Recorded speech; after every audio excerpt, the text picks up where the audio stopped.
The thing is, all of you probably already know that you can't just fly into deep space. More precisely, it is possible, but there will be pleasure from such a flight. As one of my Russian friends says, skulkin nos. I have no idea what it is at all, I just realized that it is very, very little. As the same friend Shishdane Shisha said, which never clarified the situation with Russian idioms. In general, yes, flying into deep space, namely to other star systems, is quite a dreary business. Either you're trudging along at about the speed of light, and your journey stretches over years, that's good. But hundreds of thousands of years pass on Earth, and then what's the point? Or you use hyperjump technology, moving from point to point in the galaxy in a matter of seconds. That is, you jump to Alpha Centauri, and the light from the star, that is, from Alpha, which hits you through the porthole, is just beginning its 4-year journey to Earth. It's great, isn't it? But there is a small nuance, where without it, the human body is not able to survive this jump and turns into an indigestible liquid, more like jelly. I once saw this when a capsule went down and couldn't recover the body of one of the pilots. I'll tell you what a sight. I immediately threw up, and the smell of vomit and this jelly haunted me for several more weeks, surviving a couple more jumps with me. There is no way that the capsule, restoring the body, erases such memories, but no. The law is that the same person who entered the capsule must exit the capsule. And if you wanted some kind of disgrace from your school life, which makes you want to hide under the bed and not get out of there, from your own biography, then fire it. It's with you forever. Well, to be precise, no animal can survive such a thing. They tried to freeze it, to no avail. Something is wrong there, and at the exit from the hyperjump, the unfrozen person is, how should I put it mildly, inadequate. It seems that something is wrong with the reagents for freezing. They have not yet come up with a suitable one. Why would there be an inadequate person in space? He's not needed there at all. You can go crazy there anyway. We are already on drugs that do not allow our roof to go far, and for a long time in conditions of visibility of the Earth in the porthole. And it would seem, the way out is obvious. Use robots. They don't mind such a leap and enjoy life. Let the thinking hardware do research, mining, loading and unloading, and other activities.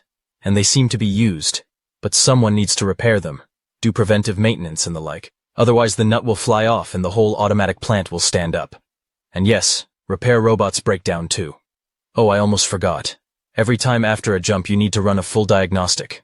Because physical media, like software, have a nasty feature. Yes, it crashes after a jump. But the Matrix, as luck would have it, writes off a person completely, and then restores him in a capsule, called a sarcophagus, or simply a coffin between the pilots. So we're wandering around the galaxy, in these coffins, waiting for them to come up with something better.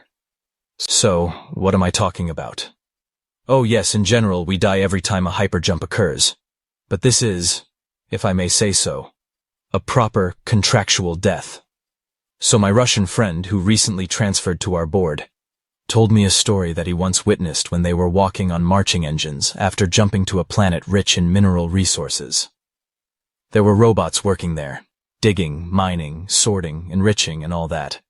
But something broke down there, and the cargo ship that had been in orbit for a month could not go to Earth, because it was stupidly not loaded. In short, their team had to debug some mechanisms, and then go to another facility. And he told me the following. After jumping out of hyperjump, the crew, as usual, recovered, sipped tea. The captain checked the latest messages received on the receiver from one of the automatic mail stations that popped up in the same sector of space as them. Well, what did you want? Send information by radio? Yes, even by means of a light signal. It will take years for the message to reach the addressee. What if he was sent from 300 light-years away? Whether there is any sense at all in such a message, judge for yourself. And so, the automatic mail probe jumps. It doesn't matter to him. Let's send the information to the receiver. Otherwise, he will personally dock and transmit the message on a physical medium. Yes, that's how we got to the usual, consider it, mail, only on the scale of space. In general, the captain drinks tea with lemon, comes to himself after recovery, reads all sorts of reports that the nearest mail probe has sent us. But it turns out that while the crew was recovering, in the sense of recovering in the capsules, the probe managed to dock, which happens, frankly, not often, unless you specifically wait for some kind of package and unloaded encrypted data packets. The captain prints out something that requires special attention, puts it aside, and scrolls through it quickly. And so he flips through the tape on the monitor, flips through, and then he gets dumbfounded and let's call the XO to him. And Silent was the XO. It was he who found the captain in his own cabin, where he was sitting in his underpants and scratching the week-old stubble on his chin. Where did you think? With which, of course, he climbed into the capsule a few hours ago. Look, he says to Selena. What do you think? Well, my friend, the XO takes a fresh printout that still smells of paint, flips through it, and starts scratching his stubble himself. No, on my face, not on the captain's. Come on, whatever. Do you think he's one of them? What's to think? According to the documents, it turns out that it is. Do you see the check mark? I see. Why not see her? We need, says the captain. Rodriguez. You know what? Our hero's name was Rodriguez. My friend didn't mention his name. I wouldn't rush it, the XO says. Actually, it's an official warrant, the captain says seriously. This is, consider it, an order to action. Do you get it? I get it. How can I not get it? But we'd like to talk to Rodriguez first. About what? You know they don't understand anything between the two restorations. He'll deny it to the point of stupefaction. But do we need this? And what will we hear? That's when he got in and then he got out? Yes, we already know that. We have his entire track record. But here, the captain shook the paper in his hand, is what he forgot to tell us. Yes, but... Silent hesitated, unable to formulate what exactly did not suit him. You know what? The captain drank the remains of the already cold tea in a big gulp and put the mug on the table. I don't need all these squabbles and scandals on board. Can you imagine what kind of confusion can start if everyone finds out? They'll find out anyway, the XO said reasonably. After all, we will have to somehow detain Rodriguez. Yes, but if we don't comply with the warrant... The captain finally got up and began to dress, pulling on overalls. The crew will start to grumble, if they realize that this one is among them. So, maybe not to tell, Silent suggested. Until we get back. The captain shook his head, putting on a face full of sarcasm. You know who's sitting at the reception, right? Yeah. Then that's not an option. And besides, it's a shame. There will be a scandal. Everyone will point fingers at us. Don't we care? We are fulfilling the contract well. No matter how we lose our contracts later, that's the question. Then that leaves neutralization, the XO finally agreed. Shall we go? The captain buttoned up his combat jacket, put on his shoes, grabbed papers and weapons, and together with the executive officer, they moved to the mess. They are walking along the deck. They are already approaching the wardroom, and suddenly Rodriguez comes towards them, hugging the waists of two members. In the sense of two young ladies' crew members. Rodriguez, when he saw the captain and the XO, and the first one had a pistol in one hand and papers in the other, and his face was as serious as it could be. He literally changed his face, turned gray, and how he would push the girls at them, and how he would rush down the corridor. They only saw him. Here, the captain said sententiously, and you said to wait. I was wrong, Silent admitted, helping the young ladies, stunned by such treatment, to get up. The latter did not skimp on the strongest expressions that can only be heard in the Navy, which caused the captain to frown. And when the captain briefly described the essence of the problem to them, the expressions became even more expressive. Oh well. In general, the alarm was sounded on the ship and the rest of the crew began to catch the fugitive.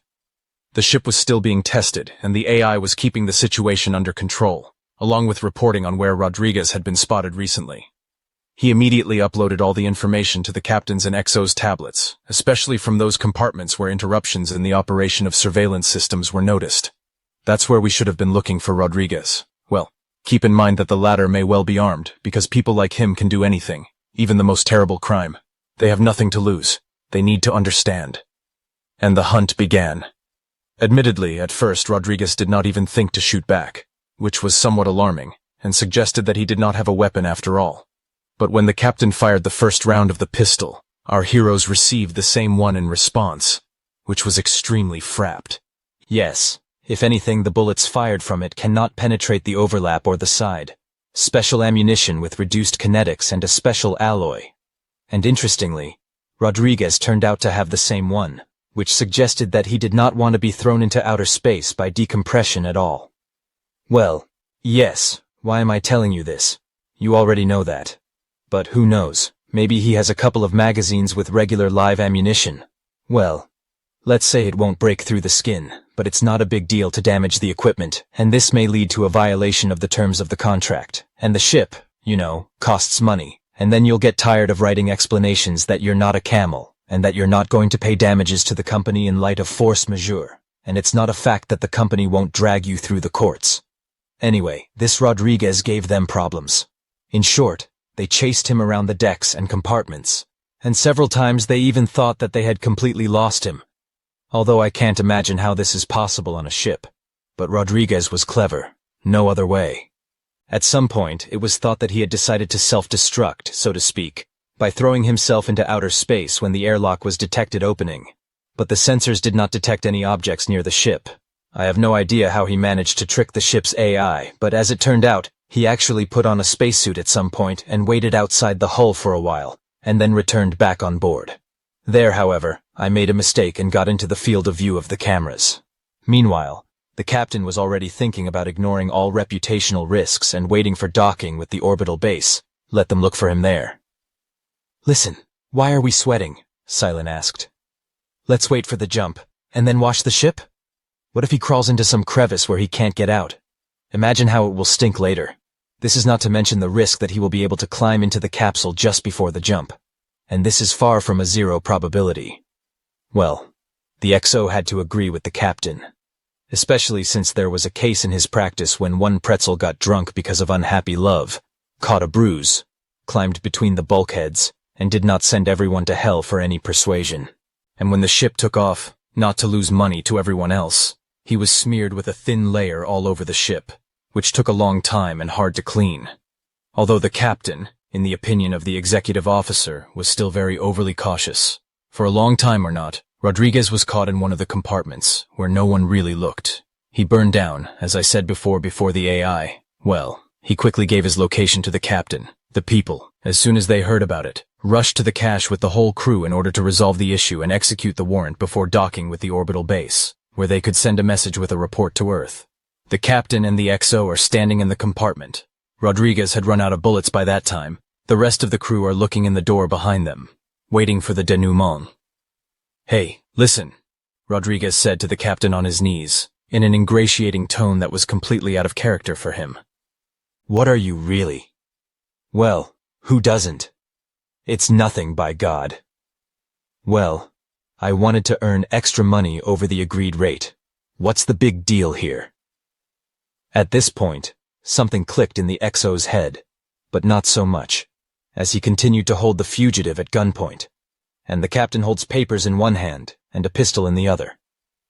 I think you already know everything, and you can guess what's written in the warrant, the captain said coldly.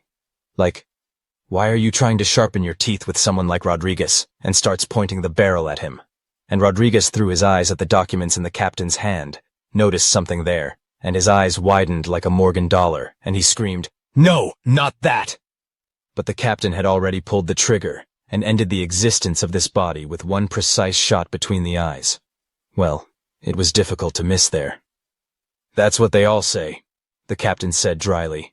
In general, Rodriguez's body was not sent into space, as it should be according to custom, but stupidly disintegrated, like a god-defying creature. Ah, I forgot to tell you what all the fuss was about. I'm a fool, I keep talking and talking, and the most important thing is that I missed it. Here's the thing that's happened. We all die in a capsule, and we're all reborn in it exactly the way we got into it. It cannot be otherwise. That's the law, that's the technology. But what should I do if a crew member dies outside the capsule? Surprisingly, nothing special. It's just that a certificate of the so-called true, this is, if anything, an unofficial term, death is issued. But needless to say, some people sometimes abuse the capsule when they die for one reason or another, so to speak, in real life. So Rodriguez, who got into the capsule and got out of it, are different people. Therefore, people like Rodriguez are not welcome even among our community. They are believed to have no soul, like golems and all that.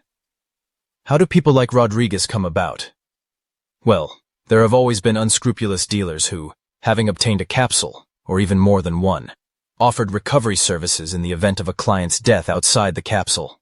It was enough to remove the matrix from the body and donate the genetic material, so that if a conditional signal was received, the capsule would work and give out a freshly baked body.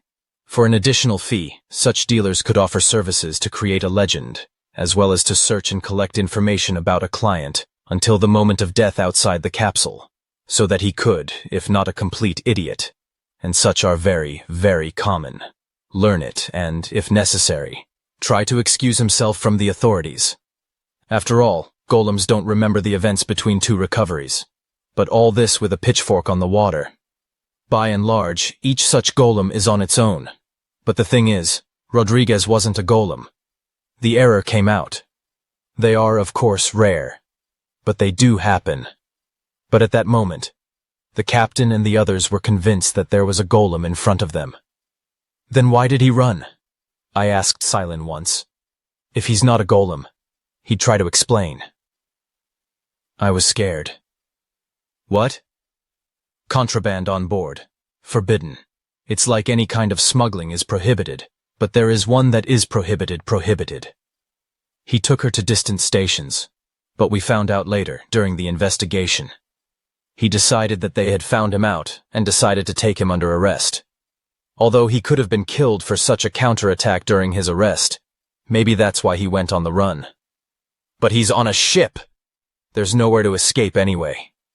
That's how Freaky panicked, and in a panic you don't assess the circumstances well. Maybe he decided that he could hide until landing and slip away unnoticed, even on an alien planet, and then see how it goes. But in general, if he had surrendered, they would have returned him to Earth without any problems. And it's not a fact that the case would have gone to court, as it turned out. He had a nice hairy paw where he needed it. That's when he screamed because he saw the mark on the warrant that marked the golem, but it was too late. Our captain was a serious guy. In a sense, even a believer. I don't think he would have understood much and listened. To him, golems are like a red rag to a bull. I see. In general, this is a combination of circumstances. You know, there really was a mistake. The employee was distracted, and when he returned to filling out the form, he messed up something and ticked the wrong place without looking. The man was tired. He was working on the second shift, so he made a typo, so to speak. However, it became known later, upon his return, when the investigation began. The scandal was sky high, and the company's management was jumping up and down like pieces of eel in a hot frying pan. But then it turns out that... Yes, it turns out that he was eliminated unfairly. Wait, but then why? Dura lex sed lex, Silent instructed. Maybe he, Rodriguez, was eliminated and unfairly, but it happened outside the capsule, which means he falls under the code. That is, in fact, he died a real death, for real, as the second entry was made in the registry, correct, without any typos or errors. But the captain wasn't punished. I continued to get indignant. No one was punished. What do you want? And why punish him? The captain acted within the code. The captain on board is a king and a god who unites all branches of government and all judicial authorities. There is no other way in deep space. And the employee, he just made a mistake. It happens. He was reprimanded. But he didn't kill either. Later, additional levels of control and foolproof protection were introduced. But God only knows how many such poor devils were sent to the other world because of a common employee error or a system malfunction. And no one will restore them, you know? The law is harsh, but it's the law. Otherwise, our whole life will go to hell. I couldn't think of anything to object to.